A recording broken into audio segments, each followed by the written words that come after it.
Halo, selamat datang di channel Talita. Buat teman-teman yang baru aja mampir ke channel ini, saya ucapkan selamat datang ya.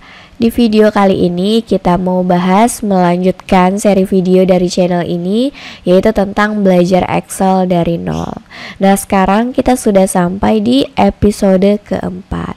Nah, kalau teman-teman belum nonton episode pertama sampai dengan yang ketiga, saya saranin kalian nonton dulu deh ya, supaya pembahasannya lebih nyambung dan juga kalian bisa lebih paham soal Excel secara bertahap. Khususnya buat teman-teman pemula yang memang baru belajar dari nol. Nah, untuk video sebelumnya yaitu episode pertama sampai ketiga, saya sudah tempatkan linknya di bagian deskripsi dari video ini ya. Jadi silakan kalian lihat juga di situ dan cek.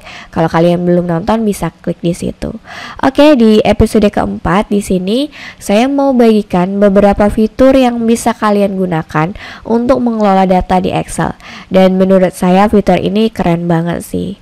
Nah, fitur pertama yang akan kita bahas adalah fungsi untuk menggabungkan sel jadi satu. Jadi kita bisa menggabungkan beberapa sel sekaligus jadi satu. Contohnya seperti ini nih. Misalnya di sini saya mau buat tulisan untuk totalnya ya. Total. Kemudian saya mau gabungkan untuk sel totalnya sampai dengan di sini. Jadi kita mau menggabungkan 3 sel jadi satu. Gimana caranya? Pertama-tama kalian tinggal blok aja sel mana yang mau kalian gabungkan seperti ini. Lalu kalian lihat di bagian menu home, di bagian group alignment, di sini ada yang namanya merge and center. Nah, kalau kalian arahkan pointer atau kursornya, nanti ada informasi ya yang dimunculkan. Nah, nanti tampilannya seperti ini nih. Dia menggabungkan 2 sel jadi satu atau banyak sel jadi satu sekaligus. Kita tinggal klik merge and center. Nah, kalian bisa lihat ini langsung tergabung ya selnya. Nah, fungsi serupa juga kalian bisa temui di bagian merge and center. Kalian klik yang segitiga kecil di sampingnya. Di sini ada merge across, ada merge cell dan ada unmerge cell. Ini kegunaannya sama ya, yaitu ketiga ini untuk menggabungkan sel jadi satu, sedangkan unmerge cell ini untuk membatalkan penggabungan seperti ini ya. Jadi dia bakal kembali seperti ini. Gitu teman-teman. Biasanya fitur ini sendiri sering digunakan untuk pembuatan judul sih. Jadi contohnya nih, judulnya kalian buat di satu sel ya. Terus kalian mau tempatkan di tengah. Nah, ini tinggal kalian blok seperti ini lalu merge and center. Nah, judulnya bakal jadi ke tengah seperti ini. Oke, tutorial berikutnya saya mau bagikan adalah cara memformat angka atau data di Excel. Nah, cara memformat ini maksudnya kita bisa ubah sebuah data kita, misalnya dalam bentuk seperti ini, menjadi bentuk uang, persen, atau lain sebagainya ya. Nah, kalian bisa ngeformat data di Excel sesuai dengan kebutuhan kalian. Masih di bagian menu home. Di sini ada yang namanya bagian group number ya. Ini ada untuk accounting. Jadi kita bisa ngeformat datanya dalam bentuk uang, dalam bentuk persen, dalam bentuk comma style. Nah, comma style ini fungsinya untuk memisahkan misalnya ribuan, jutaan dan lain sebagainya ya. Jadi otomatis menambahkan koma. Nah, gimana cara menggunakannya? Coba aja kita langsung praktek ya. Di sini ada harga per kilo, kita mau ubah menjadi format angka uang. Ini masih format angka biasa ya. Caranya adalah kita blok semua datanya. Kemudian kita lihat di sini di bagian number, kita klik aja yang di bagian dolar ini. Nanti secara otomatis bakal muncul di sini ada mata uangnya, lalu format angkanya sudah jadi uang. Nah, kita bisa ubah di sini mata uangnya jadi rupiah juga atau dengan mata uang negara lain. Caranya adalah di bagian simbol $, ini kalian klik di bagian sampingnya. Nah, di sini ada beberapa mata uang. Kita lihat di sini nggak ada rupiah ya. Jadi kita klik yang more accounting format. Nah, di bagian format cell ini, di bagian accounting, kita bisa di sini decimal place atau angka di belakang komanya kita nolkan saja. Lalu simbolnya di sini kita bisa cari yang rupiah. Jadi di sini ada berbagai macam mata uang ya yang bisa kita pilih.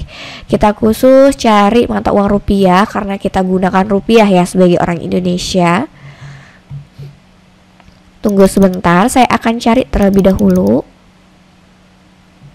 Ini dia RP Indonesian, kita klik, kemudian oke. Nah, hasilnya seperti ini ya, kita sudah berhasil dalam ngeformat data menjadi format uang. Nah, kita bisa gunakan yang comma style, ini juga mirip-mirip ya. Seperti ini, kita blok datanya, lalu kita klik comma style. Nah, ini langsung memisahkan mana yang puluhan, mana yang ratusan, dan mana yang jutaan ya. Nah, untuk angka di belakang koma ini, kalian bisa hilangkan di bagian sini nih, di bagian increase desimal dan decrease desimal. Jadi kalau increase desimal dia untuk menambah angka di belakang koma ya. Sedangkan yang decrease desimal ini untuk mengurangi angka di belakang koma seperti ini. Nah, jadi kalian bisa gunakan ini sesuai dengan kebutuhan kalian. Nah, selain ngeformat jadi mata uang ya, jadi uang, kita juga bisa ngeformat data dalam bentuk persen. Nah, biasanya dalam Excel kita bisa tulis persen secara manual, contohnya seperti ini ya, 10 lalu kasih tanda persen seperti ini. Tapi misalnya kalau kalian punya data, contohnya seperti ini.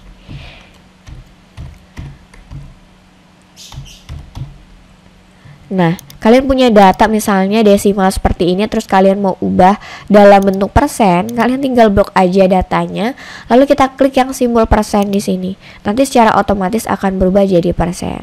Mudah sekali ya teman-teman. Nah, berbagai fitur untuk ngeformat data ini kalian bisa temukan di bagian sini ya, di bagian atas. Ini ada general atau angka biasa, ada number, ada mata uang yaitu currency dan accounting. Kemudian ada short date, ini untuk pengaturan format tanggal, ada time untuk waktu, lalu ada juga untuk rumus-rumus dan lain sebagainya. Nah, lebih lengkap lagi kalian bisa klik yang di bagian sudut sini nih, di bagian group number, di bagian sudutnya kalian klik. Nah, di bagian format cell ini kalian bisa ngeformat berbagai data kalian dalam bentuk tertentu ya. Kalian bisa pilih dan atur di sini.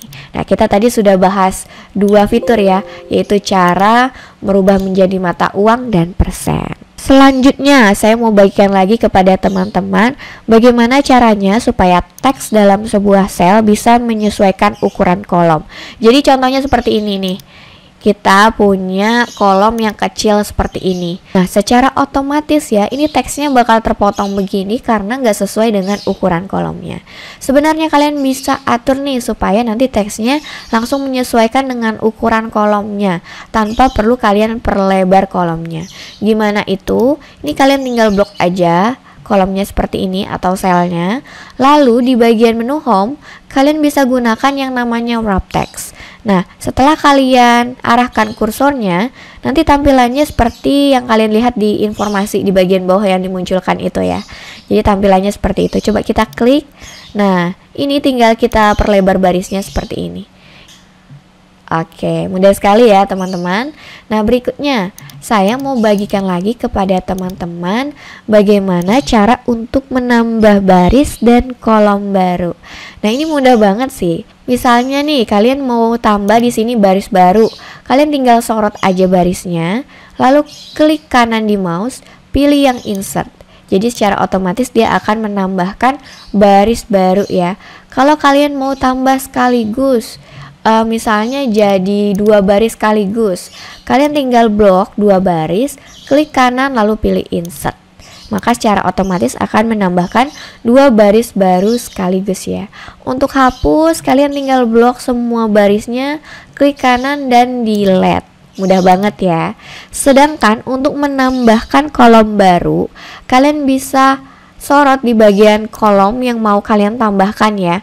Kita klik kanan lalu pilih insert. Klik kanan lagi, insert. Jadi dia selalu menambahkan kolom baru di sebelah kiri. Kalau kalian mau tambahkan 2 kolom atau 3 kolom sekaligus, kalian tinggal blok nih beberapa kolom sekaligus, klik kanan dan insert. Jadi dia secara otomatis menambahkan 2 baris ya seperti ini. Untuk ngehapus kolom, kita tinggal blok semua kolomnya, klik kanan lalu pilih delete. Oke, jadi mudah sekali ya teman-teman untuk menambah baris dan kolom baru. Fitur berikutnya yang gak kalah keren lagi yang mau saya bagikan adalah fitur Find and Replace. Jadi fitur ini digunakan untuk menemukan sebuah data dan menggantinya ya. Jadi khususnya kalau misalnya kalian punya data yang banyak, terus kalian mau cari suatu informasi dengan mudah dan cepat, itu gimana? Nah, caranya seperti ini. Masih di bagian menu home ya. Di bagian paling ujung, kalian bisa menemui ada fitur namanya Find and Select. Kalian klik fitur tersebut, kemudian kalian klik yang Find. Nah, nanti bakal muncul kotak ya, Find and Replace. Misalnya di sini saya mau cari data, oh saya ingat ada data namanya Apple gitu. Apple, lalu kita klik yang Find Next. Nah, nanti secara otomatis sel yang aktif adalah di bagian Apple ya, yang kita cari. Seperti itu teman-teman. Nah, kalau kalian mau mencari data dan menggantinya sekaligus, kalian bisa klik yang di bagian sampingnya Find, ada Replace. Nah, di sini kalian find what, ini mau cari data apa atau informasi apa. Misalnya kita cari informasi Apple. Terus replace with, ini maksudnya kita mau ganti kata apel ini dengan kata apa. Misalnya saya mau ubah apel jadi apel hijau. Nah, seperti ini ya. Nah, kalau kalian mau ganti cuma satu data, kalian bisa klik yang replace. Tapi kalau kalian mau ganti semua data apel menjadi apel hijau, kalian bisa klik yang replace all. Kita klik replace all. Nah, di sini semua sudah ya ditemukan satu untuk diganti. Klik OK. Nah, di sini yang tadinya apel sudah menjadi apel hijau. Nah, selain kita bisa menemukan Find and Replace ini di bagian menu Home, di bagian ujung, kalian juga bisa secara cepat menemukan fitur ini dengan menggunakan shortcut di keyboard, yaitu Ctrl dan huruf A. Nanti secara otomatis fitur Find and Replace akan dimunculkan. Gimana teman-teman? Menarik sekali ya beberapa fitur yang sudah saya bagikan ini. Nah, menurut kalian fitur mana yang akan kalian gunakan? Semoga beberapa fitur ini bisa semakin mempermudah kalian dalam menggunakan Excel ya. Nah, kalau kalian belum paham atau ada pertanyaan, kalian bisa tulis di kolom komentar. Tutorial ini sampai di sini dulu. Kita sudah selesai membahas beberapa fitur untuk belajar Excel dari nol. Jangan lupa like dan subscribe untuk dapatkan notifikasi video selanjutnya dari channel ini. Seri video ini akan masih melanjutkan ke episode kelima. Jadi stay tune terus ya. Terima kasih dan sampai jumpa lagi.